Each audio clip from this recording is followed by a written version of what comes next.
Hello, Morongo Basin and listeners around the world online at Z107.7fm.com.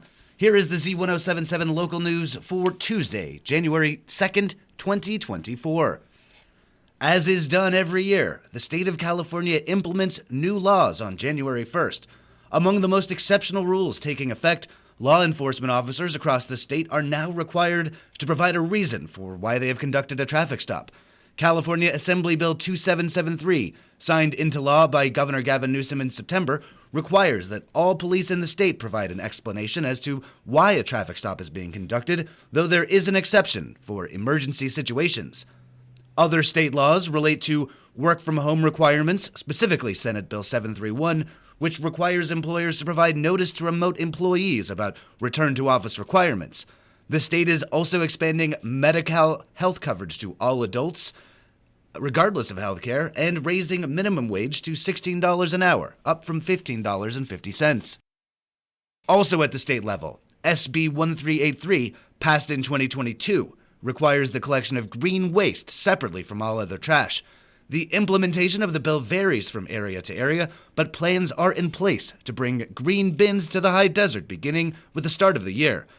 On a recent episode of the Z107.7 Up Close show, host Gary Daigneault spoke with Chair of the County Board of Supervisors Don Rao. Daigneault asked Rao about the state legislation and how these mandates are being implemented in our area at the county level. This is another one of those things that the state does and the county implements. So the person doing it is paid and hired by the county, but the state gives us the funds to do their bidding. So this is a Senate bill that actually passed way back in 2016 under Governor Brown. Its intent is to reduce greenhouse gas emissions by diverting our green waste, and that's yard waste as well as food waste, from going into our landfills and, as you said, sort of composting. And they have said, counties, go, you do it. And then the counties have said, hey, solid waste providers that, for example, like Burtech in this general vicinity, you get to implement this. And Burtech says, well, you get to either have an extra can or you can bag separate food waste and put it into your green can, tie it up weekly. So as you scrape your plates, you can do it and put it in the fridge, which is what they're encouraging you to do, or a temporary bin outside. And then it goes tied up and it gets put in your green if you have a green can that you then have to pay more for because Burtech's not going to absorb that cost. No. They didn't want this. The state law requires periodic inspections. So you might see Burtech peeking in your trash can to try to determine if you're compliant or not. Supervisor Rao has contributed an opinion piece about the state's green waste program and why she is asking state legislators for a pause on implementation. You can read it on our website, z107.7fm.com. You can hear the full interview with Supervisor Rao by listening to the Up Close show as a podcast or anywhere you get your podcasts.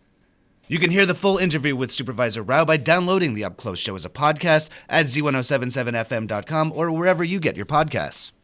Tonight's regularly scheduled meetings of the Yucca Valley Town Council and the 29 Palms Planning Commission have both been canceled.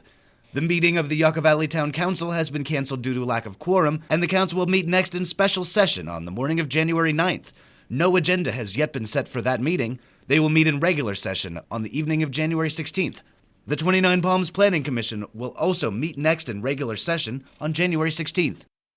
Our local library branches support our community with free access to knowledge and social services, and one of the Morongo Basin's smallest branches is looking for some support of their own in the new year. Joining us with info on how you can help is library lover Robert Hayden.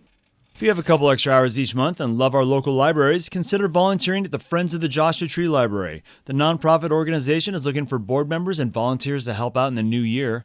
The Friends of the Joshua Tree Library say there are some exciting changes coming to the Joshua Tree branch, but those changes mean that the organization won't be able to take book donations through February and hope to start back up in March. If you want to volunteer and be part of the upcoming changes to your local branch, you can contact joshuatreefol@gmail.com or see this story at our website for contact information and volunteer requirements. That's at z107.7fm.com. Reporting for Z107.7 News, I'm Robert Hayden. The 29 Palms Art Gallery launches their first exhibition of the new year on January 6th. Arts and entertainment reporter Charlie Thomas is here to fill you in. The 29 Palms Art Gallery will host an art reception on Saturday, January 6th, to celebrate their latest exhibition. The gallery will be open all day, and reception hospitality will be served on the gallery patio from 4 to 6 p.m. The public is invited to attend and meet the artists. Admission is free. Featured in the West Wing is Animal, Vegetable, Mineral by Doug Blanc and Jillian Sandell of Joshua Tree, a mixed media collage of desert artifacts, organic and inorganic. East Gallery features paintings and collages by Wonder Valley artist Chris Caraher in With Gesture and Color. The exhibition will be on display at the gallery January 4th to 29th, open Friday through Sunday, 11 a.m. to 3 p.m. For more information, visit 29palmsartgallery.com. Reporting for Z107.7, this is arts and entertainment reporter Charlie Thomas. And finally, the Animal Action League is holding their low-cost pet clinics today, tomorrow, and Thursday in Joshua Tree, at which you can get your furry friend spayed, neutered, chipped, or vaccinated. The clinic will run from 10 a.m. to 2 p.m. at the Animal Action League's office at 627 to 6229 Palms Highway. Appointments are required for spaying and neutering and can be made by calling 760-366-1100.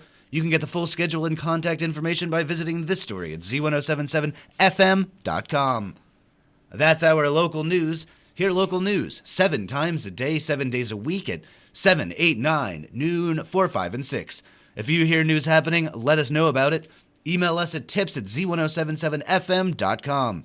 Reporting for the Morongo Basin News Leader, the award-winning Z107.7 Local News, I'm Jeff Harmatz.